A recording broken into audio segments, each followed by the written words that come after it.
우리 하나님 말씀 보겠습니다. 하나님 말씀은 창세기 17장 1절 말씀입니다.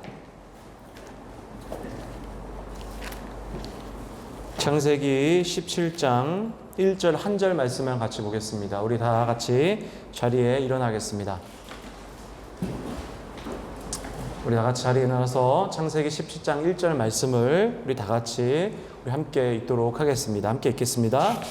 아브라함이 99세에 여호와께서 아브라함에게 나타나서 그에게 이르시되 나는 전등한 하나님이라 너는 내 앞에서 행하여 완전하라. 아멘. 자리에 앉겠습니다. 우리 기도하겠습니다. 하나님, 우리 청년들이 오늘 삶의 자리를 내려놓고 또 하나님 예배의 자리로 나왔습니다. 하나님, 이 세상에 또 하나님 말씀대로 살아가야 하는데 참 그것이 쉽지가 않습니다. 하나님, 우리 청년들 포기하지 않고 믿음의 길을 끝까지 걸어가게 하시고 하나님 말씀으로 우리 청년들 이 세상에서 승리하며 믿음으로 살아가는 귀한 청년들 되게 하여 주시옵소서. 특별히 말씀을 전하는 자의 목소리를 주관하셔서 하나님 말씀만 전하게 하시고 우리 청년들의 듣는 귀를 열어주셔서 이 말씀이 우리 청년들에게 온전히 잘 입력되게 하실 뿐만 아니라 말씀으로 살아낼 수 있는 능력 또한 함께 허락하여 주시옵소서. 감사드리며 예수님의 이름으로 기도했습니다. 아멘. 할렐루야. 네, 우리 옆 사람에게 한번 인사하겠습니다. 자, 오랜만에 이렇게 손을 흔들면서 인사해 주십시오. 잘 지냈냐고 얼굴 표정으로 좀 보내주시고, 네, 우리 좌우 옆에 있는 분들 인사하겠습니다. 네, 사랑하고 축복합니다. 네, 이렇게 서로 안 보는 분들도 있네요. 네, 코로나라서. 여러분, 저는 오늘 우리 창세기 17장 1절의 말씀을 중심으로 이 코람데오 신앙이라는 말씀의 제목을 가지고 말씀을 전하도록 하겠습니다. 이 코람데오라는 신앙이라는 말씀의 제목입니다. 여러분, 늘 반복하면서 계속 이야기 드리고 있지만 우리는 이제 그리스도인으로서 이 세상에서 믿음의 길을 한 걸음 한 걸음씩 다들 걸어가고 계세요.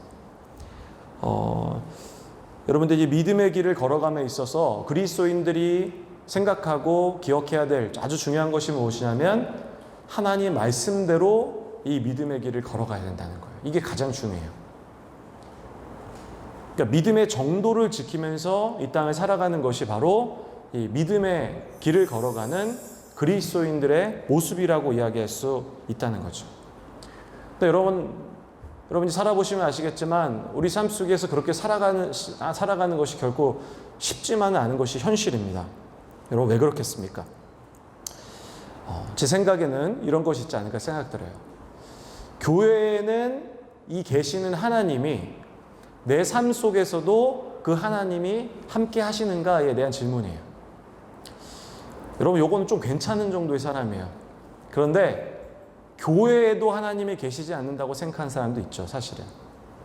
그러니까 어쨌든 중요한 거는 내 삶 속에 하나님이 계시는가, 계시지 않는가에 대한 믿음의 문제가 우리 안에 분명히 있다는 거죠. 여러분, 만약에 생각해 보시기 바랍니다. 만약에 여러분이 내 삶 속에 하나님이 이걸 지켜보시고 내 삶 속에서 일하고 계신다라고 여러분이 정말로 믿는다고 한다면 여러분의 삶이 어떻게 될까요? 지금과 같은 삶일까요? 그렇다고 말할 수는 없겠죠. 아마 정말 그 마음에 믿음이 있다면 삶이 달라질 거라고 생각합니다. 근데 여러분, 분명한 것은 무엇이냐면 하나님이 우리와 함께 하신다는 거예요. 여러분, 이런 예화 들어보셨습니까? 어떤 사람이 하나님 앞에 원망을 한 거예요. 하나님, 왜 제가 가장 힘들 때 당신은 저와 함께 하지 않으셨습니까? 이렇게 물어봤어요. 내가 가장 힘들 때 내가 길을 쑥 돌아봤더니 내 길 속에 하나님의 발걸음이 보이지 않는다는 거예요. 그러면서 하나님을 막 원망하는 거예요. 왜 그때 함께 하지 않으셨냐고. 그래서 예수님이 그 사람을 지극히 바라보시면서 이렇게 말씀하셨다는 거예요. 그때 발자국이 보이지 않는 이유는 내가 그때 너를 안고 있었다는 거예요. 너가 너무 힘들어서 걷는 곳조차 힘들어했기 때문에 내가 너를 안고 걸었기 때문에 사실 그 발자국은 너의 발자국이 아니라 내 발자국이었다는 거예요. 여러분, 우리가 분명히 기억해야 될 게 뭐냐면 하나님은 지금도 여러분의 삶 가운데 함께 하신다는 거예요. 여러분, 이것을 절대로 잊어서는 안 돼요. 여러분, 사람은 눈에 보이는 것이 모든 것이 전부라고 생각한다는 거예요. 그러면서 살아가요. 여러분 잘 아시겠지만 우리 삶 속에 정말로 중요한 것들은 눈에 보이지 않습니다. 여러분 지금 이 공간에 에어컨에 바람이 불지 않았다면 여러분 더워서 아마 이 공간에 나가고 싶어 하겠죠. 여러분 이처럼 중요한 것들이 실제로 눈에 보이지 않지만 존재하듯이 하나님은 지금도 존재하시고 그리고 여러분과 함께 숨을 쉬고 계시고 여러분의 이야기를 듣고 계신다. 이 사실을 분명하게 기억을 해야 한다는 거예요. 여러분 코람데오라는 표현 들어보셨습니까? 코람데오 아마 한 10년 전에 있었던 것 같아요. 10년 전에 한국 교회에서 굉장히 유행처럼 불었던 이야기가 바로 이 코람데오라는 표현이에요. 아마 교회 다녔던 분들 중에 한 번쯤은 이 설교를 들으셨을 거예요. 코람데오 신앙, 코람데오에 대해서. 이 코람데오라는 말의 의미는 라틴어인데 이 코람이라는 표현은 무엇 앞에라는 표현이에요. 무엇 앞에. 그리고 데오는 하나님이란 표현이에요. 그러니까 정리하면 뭡니까? 하나님 앞에서라는 뜻이에요. 이게 코람데오의 말의 의미라는 거예요. 여러분 16세기의 종교개혁자였던 마틴 루터가 자신의 삶을 사람들에게 이야기하면서 무언가를 막 강조했던 여러 가지 이야기들이 많아요.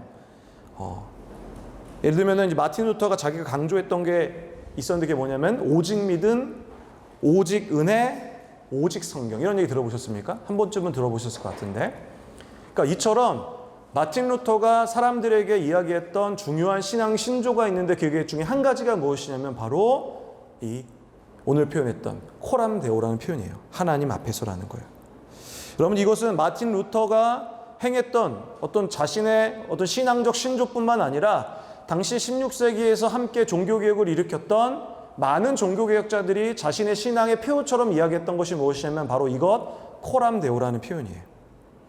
하나님이 분명히 우리 앞에 계시고 보고 계신다는 거예요. 여러분 우리가 정말 하나님이 내 앞에서 내 삶을 지켜보고 계신다고 한다면 여러분 어떻게 될 것 같아요? 저는 분명히 믿습니다. 분명히 우리 삶이 달라진다고 생각해요. 심지어 우리가 사람들 앞에 보이지 않는 은밀한 죄 이것도 다 사라질 것 같아요. 아마 삶의 태도 자체가 분명히 저는 달라질 거라고 믿습니다. 저는 여러분 오늘 본문을 중심으로 이 코람데오 신앙이라는 제목을 가지고 오늘 말씀을 한번 전해보도록 하겠습니다. 여러분 오늘 창세기 17장에 보시면 하나님이 무려 본문에 의하면 13년 만에 나타나셨어요. 여러분 16장 마지막 절에 보시면은 아브라함의 나이가 몇 살이라고 기록을 하냐면 86세였다라고 기록을 해요. 16장 마지막 절에 보시면. 그런데 오늘 17장 1절의 말씀을 보니까 드디어 나이가 어떻게 되냐면 99세가 된 거예요. 그러니까 벌써 여러분 16장과 17장의 사이에는 13년이라는 시간이 차이가 나는 거예요. 여러분 하나님이 13년 만에 이 아브라함에게 나타나셨다고 표현하는데 실제로는 13년만이 아니라 14년이에요. 왜냐하면 실제로 86세 나이에는 이스마엘을 낳은 시기이고 이스마엘을 낳기 이전에 1년 전에 하나님 말씀하셨기 때문에 실제로는 14년 만에 아브라함에게 나타나셔서 갑작스럽게 이야기하시는 거예요. 그러면서 이렇게 말씀을 하세요. 우리 다 같이 한번 오늘 본문을 다시 한번 읽어보도록 하겠습니다. 함께 읽겠습니다. 아브라함이 99세에 여호와께서 아브라함에게 나타나서 그에게 이르시되 나는 전능한 하나님이라 너는 내 앞에서 행하여 완전하라. 오늘 본문에 무엇을 이야기합니까? 너는 내 앞에서 행하여 완전하라 이렇게 표현하는 거죠. 하나님은 아브라함에게 너는 완전해야 한다라고 말씀하세요. 그런데 이 말씀이 이 원어의 말씀을 보면 굉장히 단호하고 명령의 의미예요. 너가 이렇게 해야만 해라는 표현이에요. 아주 강력하게 표현하시는 거죠. 하나님이 우리가 이 땅에 어떻게 살아가야 되냐면은 완전하게 살아가라는 거예요. 근데 하나님이 그냥 말씀하시는 게 아니라 그 앞에 하나의 단서를 붙이세요. 너가 완전하게 살아야 한다. 그런데 그 앞에 무엇을 붙이시냐면 바로 너는 내 앞에서 행하라는 거예요. 완전하게 행할 때 그들의 삶의 태도를 이야기하시는 거예요. 어떤 태도를 가져야 하느냐? 너는 내 앞에서 행하는 이 모습으로 완전하게 행하라는 거죠. 그러니까 여러분 일단 먼저 우리가 완전하게 행하다라는 것이 무엇인지를 좀 한번 의미를 보도록 하겠습니다.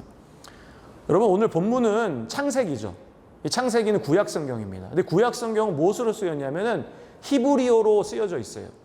제가 여러분 아주 깊이 설명할 수는 없지만 히브리어로 우리 한국말로 번역할 때는 조금 문제가 있는 것들이 있어요. 왜냐하면 히브리어는 받침이 없거든요. 그러다 보니까 히브리어를 바로 번역할 때는 좀 어려움이 있어요. 논란의 해석의 여지들이 있거든요. 하도 오래된 것이기 때문에. 그런데 그래서 이 부분을 보완하기 위해서 당시에 이 헬라어로, 당시 최근 히브리어를 이 성경을 보고 가장 잘 이해할 수 있는 그때에 이 사람들이 히브리어를 헬라어로 성경을 번역했던 일들이 있어요. 그게 뭐냐면 여러분들이 지금 읽고 있는 신약 성경, 이 헬라어로 기록되는데 이 헬라어로 기록한 성경, 이게 뭐냐면 70인 번역이라고 하는데, 여러분 이 부분을 70인 역에서는 뭐라고 표현하면 헬라어로 아멘푸도스라고 번역해요. 아멘푸도스. 이게 무슨 뜻이냐면은 완벽한 도덕적 순결의 삶을 얘기해요. 완벽한 삶이에요. 근데 여러분 생각해 보십시오. 우리 사람이 완벽하게 살아갈 수는 없죠. 그런데 본문에서 이야기할 때 완벽한 도덕적 삶을 우리가 살아가라고 이야기하는 거예요. 근데 이때 이 표현을 보면서 우리가 두 가지 정도로 생각할 수 있는데, 첫 번째가 뭐냐면 이 완벽한 도덕적 순결의 삶이란 첫 번째는 말 자체와 같이 경건하고 거룩한 삶을 의미해요. 이렇게 우리가 살아가야 된다는 거예요.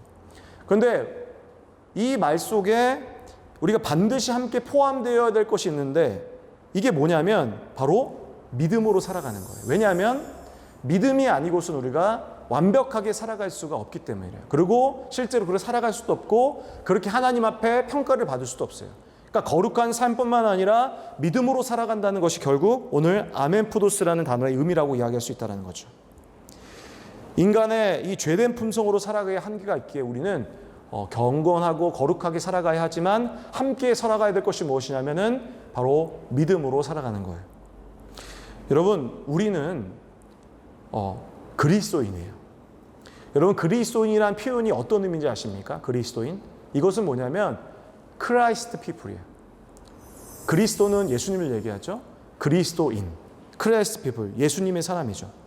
우리는 예수님처럼 생각하고 예수님처럼 행동하고 예수님처럼 우리의 인생의 방향을 세상이 말하는 방향이 아니라 하나님의 방향으로 살아가는 것이 바로 그리스도인이에요. 그러니까 우리를 그래서 그리스도인이라 부르는 거예요. 그렇게 살아가야 하기 때문에. 근데 문제는 뭐냐면 우리 삶 속에 그리스도인처럼 살아간다는 것이 결코 쉽지가 않다라는 거예요. 근데 오늘 본문은 우리가 어떻게 하면 그리스도인으로 살아갈 수 있는지에 대해서 분명한 비결을 제시하고 있다고 저는 생각해요. 그것이 무엇이냐면 바로 코람데오예요. 하나님 앞에서 살아가는 것. 하나님 앞에 살아간다는 것은 무엇이냐면 보이지 않는 하나님을 하나님께서 내 앞에 계신다라고 믿고 살아가는 거예요. 그게 코람데오 신앙이에요. 근데 문제는 뭐예요? 여러분, 우리 삶에 하나님 보이세요? 보이지 않죠. 그게 코람데오 신앙이에요. 보이지 않는 하나님을 보이시는 것으로 믿음으로 살아가는 것. 그것이 코람데오 신앙이라는 거죠. 이 말을 만든 이 종교개혁자, 16세기 종교개혁자들은 두려움 가운데 살았어요. 왜냐하면 그들은 하나님 말씀을 세상에 전해야 했기 때문이에요. 거대한 중세교회의 권력 앞에서 말씀으로 우리는 믿음으로 구원받는다라고 사람들에게 강력하게 이야기했지만 당시 시대적 풍조로 봤을 때 이렇게 살아가는 것이 어려워요. 왜냐하면 당시엔 생명을 그냥 쉽게 죽일 수 있었어요. 지금처럼 인권을 강조하고 사람의 생명을 중시하는 시대가 아니에요. 그냥 원하면 사람을 쿡 죽이는 거는 양심의 거리낌도 느낄 수 없는 그런 시대예요. 그러다 보니까 종교개혁자들이 느꼈을 때는 하나님 말씀을 세상에 전하고 하나님 말씀을 이 말씀대로 살아간다는 것이 두려운 일이었어요. 하지만 그들에게는 정확한 신앙의 표지와 태도가 있었어요. 그게 뭐냐면 코람데오예요. 하나님 앞에서. 여러분, 우리도 분명히 기억해야 돼요.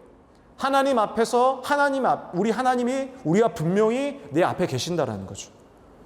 우리가 이렇게 살아가야만 믿음으로 살아갈 수 있는 힘이 우리 가운데 분명하게 세워질 수 있다라는 거예요. 다시 말하면 우리가 믿음의 길을 끝까지 걸어갈 수 있다라는 거예요. 여러분, 사실 저는 목사로 살아가는 것이 참 두려워요. 요즘에 청년들이 이제 얼마 전에 청년 얘기하는데 저는 제일 못하는 게 뭐냐면 외모를 관리하는 걸 진짜 못해요. 옷 잘 입는 거. 근데 얼마 전에 어떤 청년이 그러는 거예요. 목사님, 자매들이 목사님 넥타이에도 관심 있을걸요? 이런 얘기 하는 거예요. 물론 관심 없는 사람도 있겠죠. 근데 거의 제가 넥타이도 잘 안 바꿔 입어요. 그런 거를 별로 관심이 없어요. 그 외모에 신경 쓰는 것 자체가 요즘 들어서 머리를 3주에 한 번씩 깎아요. 원래는 한 달 반에 한 번씩 깎기도 하고 외모에 관심이 없었거든요. 근데 요즘에 자꾸 외모를 자꾸 사람들이 얘기하니까 신경을 자꾸 쓰는 거예요. 되게 못해요, 제가. 사실 근데 목사로서 이 외모에 신경 쓰는 것은 큰 어려움이 아니에요. 근데 뭐가 제일 두렵냐면은 제가 부족하다는 거예요. 제가 굉장히 연약하거든요. 여러분, 저도 욕심이 있습니다. 그리고 저도 성질이 있어요. 제가 하고 싶은 일들, 이 세상에서 여러분들과 똑같이 정말 하고 싶은 일들이 나름 많아요. 꿈도 있죠. 나름의 세상의 꿈이라는 거. 그런데 이렇게 연약한 존재가 하나님 말씀을 설교라는 도구로 전할 뿐만 아니라 내 삶으로 사람들에게 보여야 한다는 그 자체가 사실 되게 두려워요. 여러분 잘 모르시지만 저는 일주일에 최소한 5번 이상은 내가 이 직업을 계속 가져야 되나 이런 생각을 해요. 사실 두려워요. 하나님의 말씀을 내 삶으로 보여야 한다는 거. 그럴 수 없는 사람이거든요. 그 사람들은 저에게 그런 걸 기대하죠. 그래서 여러분, 제가 늘 생각하는 게 뭐냐면 이거예요. 하나님, 저는 진짜 부족해요. 저는 굉장히 수준이 낮아요. 그런데 하나님이 저를 지켜주세요. 하나님이 내 앞에 계신다는 거, 제가 그거 분명히 믿어요. 그러니까 하나님 저 좀 지켜주세요. 그리고 제 안에 능력 달라고 기도해요. 여러분, 요한 1서에서 우리 삶과 하나님께 동행하는 것, 즉 우리 삶과 하나님의 동행이 연관이 있다는 것을 분명히 이야기해요. 요한 1서 1장 5절과 6절인데 우리 다 같이 한번 읽어보겠습니다. 함께 읽겠습니다. 우리가 그에게서 듣고 너희에게 전하는 소식은 이것이니 곧 하나님은 빛이시라. 그에게는 어두움이 조금도 없으시다는 것이니라. 만일 우리가 하나님과 사귐이 있다 하고 어두움에 행하면 거짓말을 하고 진리를 행하지 아니하노라. 그리고 본문에 보니까 무엇을 말하니까 하나님이 사귐이 있다고 하고 한다면 어두움은 행할 수 없다라는 거예요. 여기 사귐이라는 건 뭐냐면은 하나님과 우리가 동행을 한다라는 거예요. 하나님과 우리가 동행을 하게 되면 하나님은 빛이시기에 우리 삶 가운데 어두움이 있을 수 없다라는 거예요. 연약함은 없다는 거죠. 다시 말하면 오늘 말하는 것처럼 아멘푸도스의 삶을 살아갈 수 있는데 그 비결이 뭐냐면 하나님과 동행하느라는 거죠. 여러분, 우리가 하나님과 동행한다고 한다면 여러분 그렇게 살아갈 수 있는 거예요. 저도 두렵지만 제가 하나님을 그렇게 기도하는 거예요. 하나님이 함께 하신다면 좀 가능하니까 하나님 하루도 빼지 않고 저와 함께 해주세요. 근데 여러분, 오늘 본문을 우리가 한 번 더 좀 주목해 볼 필요가 있어요. 우리가 하나 놓치는 것이 있는데 그게 뭐냐면 우리 그 부분을 좀 찾아볼게요. 우리 다 같이 17장 1절을 한 번만 다시 읽어보겠습니다. 함께 읽겠습니다. 아브라함이 99세 때에 여호와께서 아브라함에게 나타나사 그에게 이르시되 나는 전능한 하나님이라 너는 내 앞에서 행하여 완전하라. 다시 이야기 드리지만 하나님은 하나님 앞에서 행하고 완전하게 살아가라라고 말씀을 하셨어요. 그리고 나서 근데 이 전에 본문에 보시면 한 가지 더욱 붙이신 표현이 있어요. 그게 뭐냐면 전능한 하나님이죠. 하나님의 존재를 그들에게 먼저 보이시고 그리고 나서 너는 내 앞에서 행하고 완전하라고 해요. 하나님의 존재를 먼저 드러내셨어요. 여러분, 이 기록은 하나님께서 인간에게 자신의 존재를 나타내신 첫 번째 사건이에요.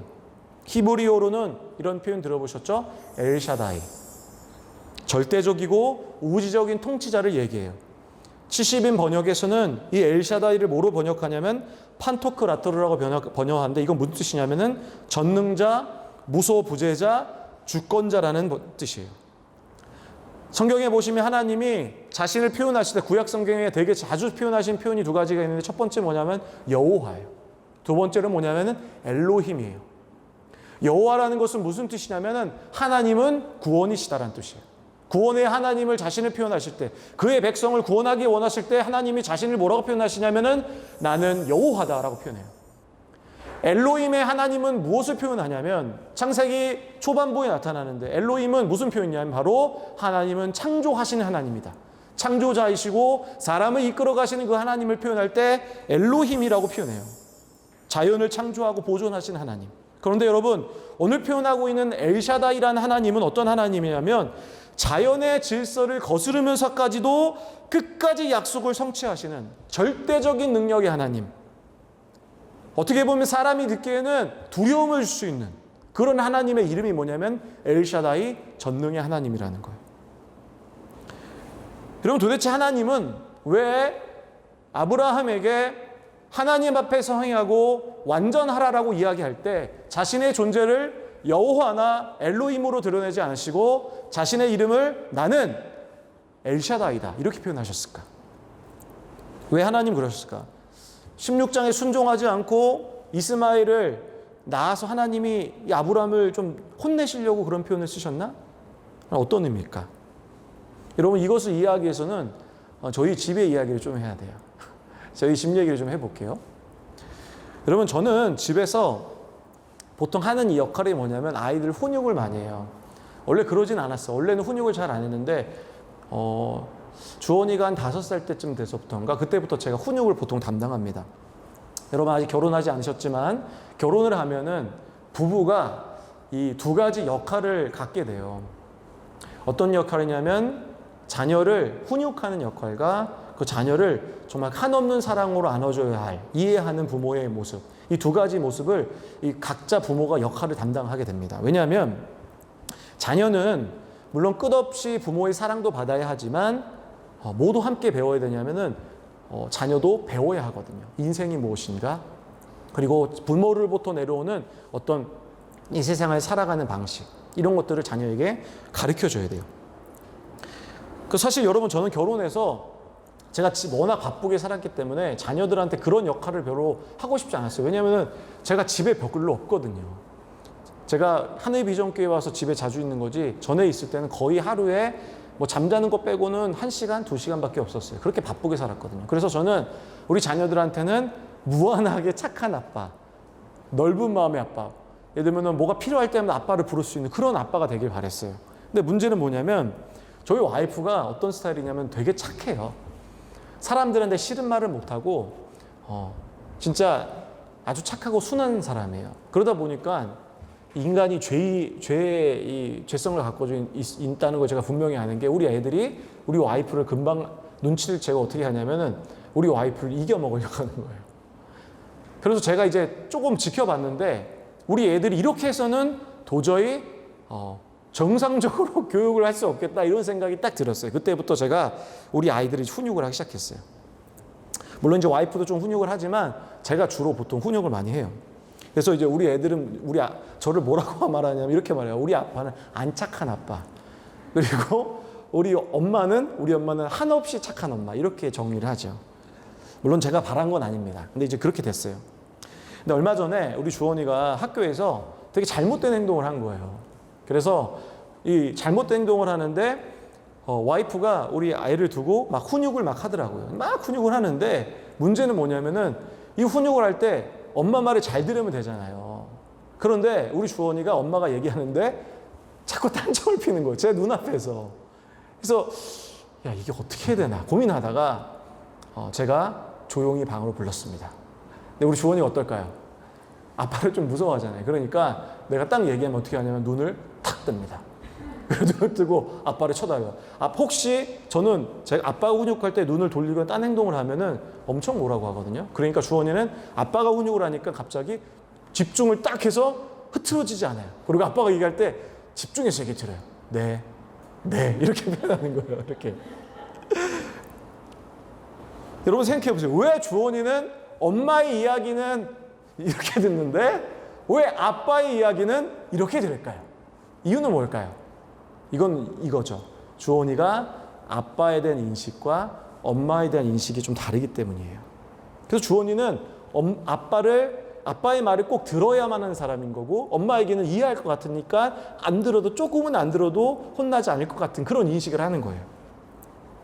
여러분, 하나님께서 왜 자신의 존재를 사람이 두려워할 수밖에 없는 엘샤다이라고 표현하면서 아브라함이 나타나셨는가? 그 이유는 무엇이냐면 이겁니다. 사람은 하나님에 대한 인식과 알에 따라서 그의 삶이 달라질 수 있기 때문에 그래요. 그래서 하나님이 아브라함에게 자신의 강력한 존재의 그 하나님을 드러내신 거예요. 여러분, 만약에 어떤 청년이 하나님에 대한 그 인식을 만약 여러분도 지금 그럴 수 있어요. 하나님에 대한 인식이 사랑으로만 존재하고 있다면 어떻게 될까요? 방종하게 살아갈 수 있어요. 예수님을 믿는다고 하지만 하나님을 절대적인 사랑의 하나님으로 뭐 인식하고 있다고 한다면 그의 삶이 어떻게 살아가냐면 그냥 방종하고 그냥 이해하는 하나님으로 그냥 마음대로 자기대로 살아갈 수밖에 없는 거예요. 반대로 우리 할아버지나 우리 아버님 세대, 여러분의 할아버지 아버지가 아니라 제 할아버지 아버지 세대에는 하나님을 어떻게 존재로 인식하냐면 이렇게 인식해요. 하나님은 절대적이에요. 두려운 하나님이에요. 여러분, 만약에 그들이 그렇게만 인식한다면 하나님을 어떻게 이 땅에 살아갈까요? 이렇게 살아가겠죠. 물론 하나님 앞에 충성하고 온전히 살아가겠지만 그 하나님의 넓으신 사랑, 그 복음에서 전하고 있는 그 놀라우신 사랑을 이해할 수가 없는 거예요. 여러분, 제가 한 말씀 한번, 이 성경을 한번 지금 이제 PPT 띄울 텐데 여러분 이 말씀을 한번 읽어보시고 여러분도 이 신앙 공동체가 하나님 앞에 고백했던 고백이 여러분도 드릴 수 있는 고백인지 한번 읽어보세요. 자, 느헤미야 말씀 보여주시죠. 느헤미야 9장 5절이에요. 자, 어디부터 읽으시냐면 되냐면 너희 무리는부터 읽으시면 돼요. 그럼 다 같이 한번 읽어볼게요. 생각하면서 읽어보세요. 여러분도 이렇게 하나님 앞에 고백할 수 있는지. 자, 읽겠습니다. 시작. 너희 무리는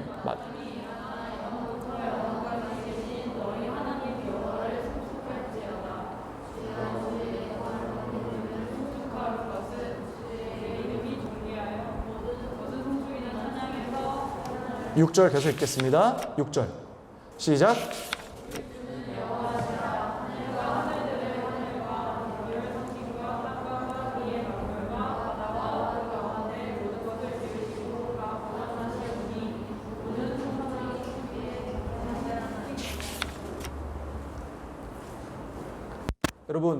여러분 이렇게 고백할 수 있겠습니까? 어떠세요?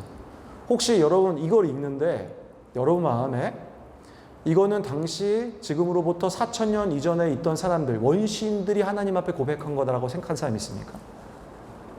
혹시 여러분 이 고백이 여러분에게 굉장히 어색한 고백이라고 한다면 여러분은 하나님을 모르는 거예요.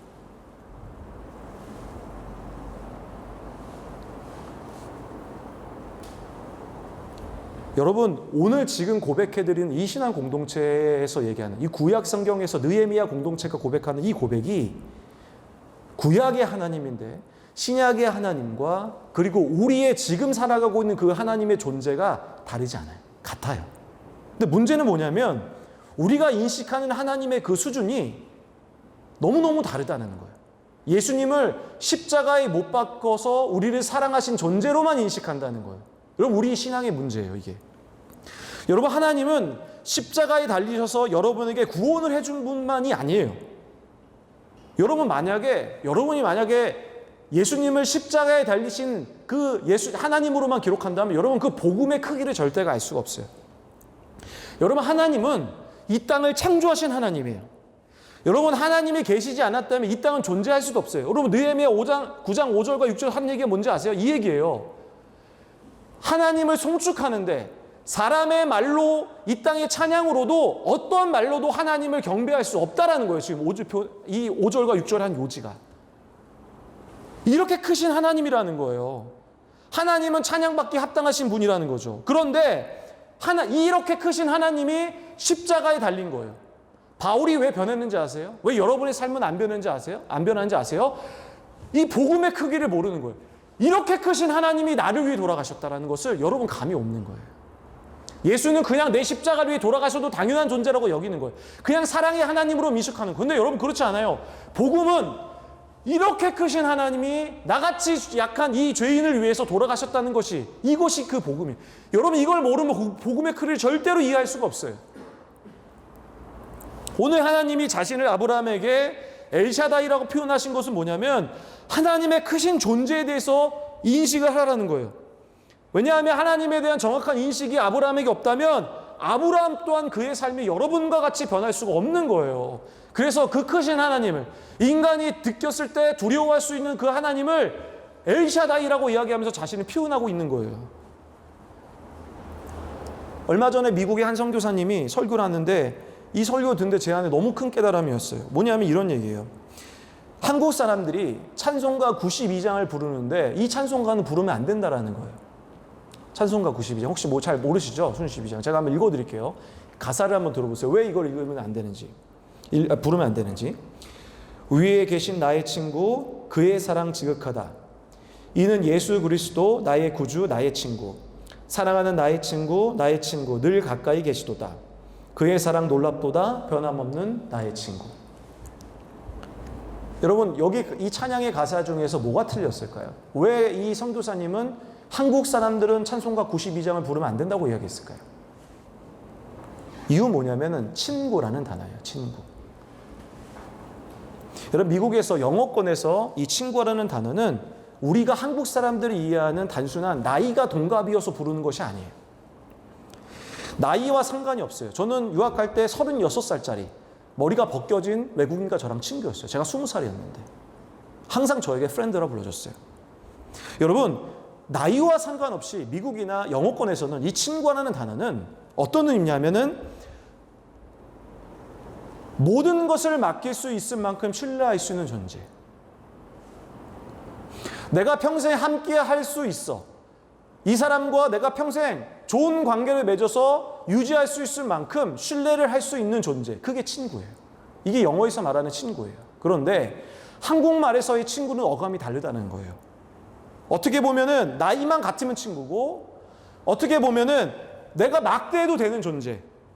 그냥 막 편하게 하고 이 이름 쉽게 부를 수 있고 누워서도 편하게 부르고 내 주머니에 꺼내서 쉽게 부를 수 있는 존재가 친구라는 거예요. 그렇게 인식하고 있는 그 하나님, 이 친구라는 단어를 하나님 앞에 표현하면 절대로 안 된다는 거예요. 잘못하면 한국 교회에 있는 많은 사람들이 그의 이름을 친구라고 부를 때 하나님에 대한 잘못된 인식이 그들 가운데 심겨질 수 있다는 거예요. 제가 이거 묻고 싶어요. 여러분에게 하나님의 존재가 어때요? 누워서 부를 수 있는 존재? 여러분, 그럼 하나님의 존재를 잘 모르는 거예요. 여러분 쉽게 하나님의 이름을 부를 수 있다고 생각해요? 그렇지 않아요. 바울이 그의 삶이 전체적으로 변할 수 있었던 이유는 뭔지 아세요? 그가 하나님을 인식했는데 그 하나님의 존재가 너무 컸던 거예요. 그런데 어떻게 그 하나님이 이 땅에 오셔서 십자가에 달리셔서 나를 위해 희생하셨고 돌아가셨는가? 이게 그의 삶에 엄청나게 영향을 미친 거예요. 그래서 그는 그 자신을 뭐라고 표현합니까? 나는 복음에 비쳤다라는 거예요. 여러분, 하나님이 그렇게 작은 존재가 아니에요. 여러분이 쉽게 부를 수 있는 존재가 아니에요. 막대하고 제가 옛날에 했던 잘못 같이 누워서 하나님 편하게 부를 수 있는 그런 쉬운 존재가 아니에요. 그렇다고 해서 여러분도 하나님 존재하지 않아요. 사랑으로 크신 하나님이기 때문에 너무나도 크신 분이세요. 우리가 사실 인식할 수조차 없는 거예요. 인간의 언어로 지금 설교로 하나님을 내가 표현하고 있다는 자체가 사실 이건 모순이에요. 하나님은 전능하신 하나님이에요. 근데 문제는 뭐냐? 우리가 이렇게 인식하지 못한다는 거예요. 단순히 우리가 이 땅에서 돈 잘 먹고 잘 살게 해주고 시험을 통과해주고 좋은 직장 갖게 해주는, 그리고 좋은 배우자 만나게 해주는 그런 작은 하나님이 아니라는 거예요. 그럼 여러분, 하나님의 존재에 대해서 1도 모르는 거예요. 여러분, 우리는 하나님의 그 크신 존재를 정확하게 이해할 필요가 있어요. 그래서 여러분, 목사가 자꾸 여러분을 이야기하는 게 뭐냐면 성경을 읽고 묵상하라는 거예요. 근데 문제는 뭐냐면 우리가 하나님을 알기를 원하지 않아요. 필요성을 느끼지 못해요. 예레미야 9장 6절에 보니까 이런 인간의 하나님을 알고 싶지 않아 하는 이 표현들이 예레미야 9장 6절에 나와요. 그들은 속이는 일로 말미암아 나를 알기를 싫어하느니라. 여호와의 말씀이에요. 우리는 하나님을 알기를 원하지 않는 거예요. 왜 그렇습니까? 세상이 그렇게 얘기하거든요. 굳이 하나님 알 필요 없다 그래요. 세상에 살아가는데 하나님을 알지 못해도 크게 인생에 지장이 없다라고 얘기해요. 근데 하나님은 호세아를 통해서 우리에게 뭐라고 말씀하십니까? 호세아 6장 3절이에요. 우리 한번 다 같이 읽겠습니다. 함께 읽겠습니다. 그러므로 우리가 여호와를 알자. 힘써 여호와를 알자. 그의 나타나심은 새벽빛같이 어김없나니 비와 같이 땅을 적시는 늦은 비와 같이 우리에게 임하시리라 하니라. 여러분, 우리가 하나님을 알 때 어떤 일이 일어나냐면 우리의 눈이 달라져요. 우리의 눈이 달라진다는 건 무엇을 얘기하냐면 우리의 삶이 변화되는 거예요. 삶이 달라진다는 것은 무엇을 얘기하는지 아세요? 그때가 돼서야 하나님이 여러분 가운데 복을 주실 수 있는 거예요. 그래도 괜찮기 때문인 거예요. 이 말씀을 정리하겠습니다. 오늘 하나님 우리에게 말씀하세요. 하나님 앞에서 우리가 하나님의 존재에 대해서 먼저 인식하라는 거예요. 그래서 그 인식이 정확하게 있어야 돼요. 그리고 나서 그 정확한 존재 인식 속에 하나님 앞에서 살아가라는 거예요. 그러면 가능한 거예요. 여러분이 믿음의 길에서 쓰러지지 않고 온전하게 하나님 말씀으로 살아갈 수 있다는 거예요. 우리 사랑하는 청년 여러분, 하나님 먼저 온전히 인식하셔야 돼요. 그리고 꼭 기억하세요. 우리는 그리스도인이에요. 그래서 이 땅에서 예수님처럼 예수님 말씀대로 살아가야 될 존재가 여러분이라는 사실을 기억하시고 그렇게 살아가시기를 주님의 이름으로 축원합니다. 여러분 우리 함께 찬양하겠습니다. 찬양하실 텐데 찬양하고 기도할 건데 안주 팀 다 나오시라고 얘기했죠. 주시고 우리 함께 우리 찬양 오늘 함께 불렀던 두 번째 찬양 우리 온전케 우리 함께 찬양하시고 우리 함께 기도하는 시간을 갖도록 하겠습니다. 함께 찬양하겠습니다.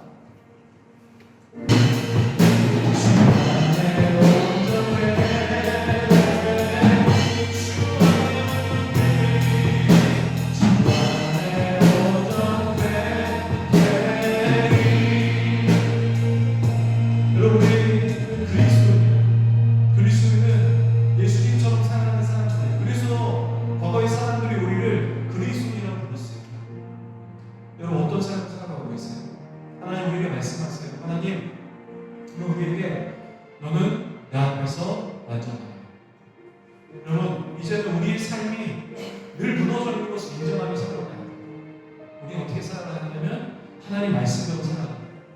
온전한 그리스도인 이 땅에 살아가야 한다는 거죠. 우리 함께 결단을 한번 기도하시면 하나님 오늘 말씀을 생각하면서 하나님 우리가 이 땅에서 온전한 그리스도인으로 살아가겠습니다. 하나님 아버지 다시 한번 결단합니다. 나의 그 실패된 그리스도인 삶을 인정하는 삶이 아니라 이제는 다시 한번 일어나 그리스도인으로 살아가는 우리가 될 수 있도록 인도하여 주십시오. 우리 다같이 감성으로 함께 기도하겠습니다. 기도하겠습니다. 하나님 아버지 우리 사랑하는 주님 우리 시간에 함께 모여하는 함께 기도합니다. 하나님 우리 삶이 하나님 온전한 그리스도인 삶으로 살아갈 수 있도록 인도하여 주시옵소서. 하나님 아버지 우리가 주님 앞에 그렇게 나아갑니다. 우리의 실패를 인정하고 나는 그 이름으로 살아갈 때 세상의 이름으로 살아가는 것이 인정하는 삶입니다.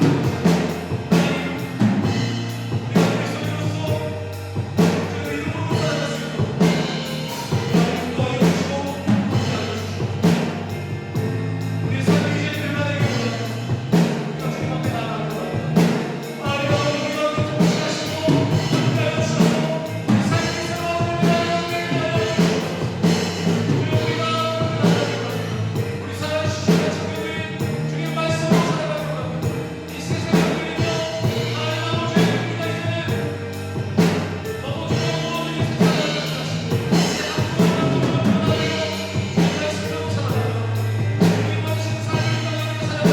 우리가 이제는 너무 두려운 모든 이 세상을 하나님, 우리가 이 자리에 서 있습니다. 이 땅에 서 있습니다. 우리 사랑하는 청년들이 이제는 우리의 실패된 그리스도의 삶을 인정하지 않고 이제는 믿음으로 예수 그리스도의 신전을 가지고 이 땅에 살아가게 하여 주시옵소서. 하나님 변화되는 그리스도인으로서 예수님을 정확하게 인식하고 예수님과 동행한다는 믿음으로 말미암아 우리 사랑하는 청년들이 변화되어 주님 앞에 살아가는 우리 청년들 되게 하여 주시옵소서. 감사드리며 예수님의 이름으로 기도했습니다. 아멘. 우리 시간에 우리